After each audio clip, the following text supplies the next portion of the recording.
यानंतर सन्माननीय माजी मुख्यमंत्री उद्धव ठाकरे साहेब.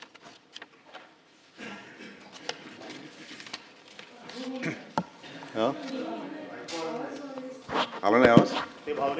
भावनिक झाले जड जड अंतकरणाने. सभापती महोदय,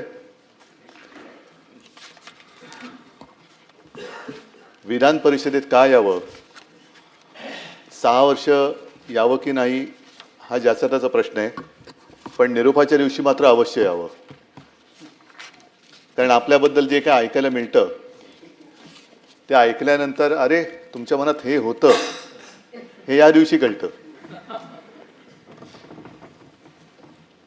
तसं पाहिलं तर माननीय मुख्यमंत्री महोदय, आपण जे बोलत ते अगदी खरं आहे. माझा पिंड हा राजकारणाचा नाही आहे. माझा मूळ स्वभाव हा कलाकाराचा आहे.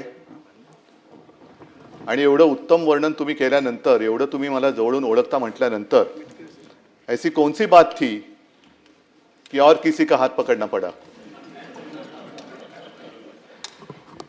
मी या विधिमंडळात आलो तो मुख्यमंत्री म्हणून आलो. आणि काही गोष्टी अशा असतात आयुष्यामध्ये घडतात की आपल्या ध्यानीमनी नसतं आणि अचानक ती जबाबदारी येते. जबाबदारी आल्यानंतर त्यातून पळ काढणं हे काय मर्दाचं लक्षण नसतं.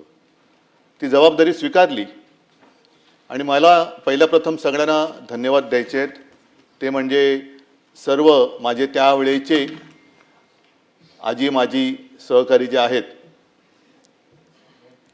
मंत्रिमंडळात होते, त्याच्यानंतर सगळे शासकीय अधिकारी, मुख्य सचिवांपासून इतर सगळे सचिव, त्याच्यानंतर सगळं प्रशासन, मग महसूल खातं असेल, पोलीस असेल, आरोग्य असेल, सर्वच खात्यांच्या सर्व अधिकाऱ्यांना, अगदी आशा, अंगणवाडी सेविका, सरपंच, सर्वच या अधिकाऱ्यांपासून कर्मचाऱ्यांना मी मनापासून धन्यवाद देतो.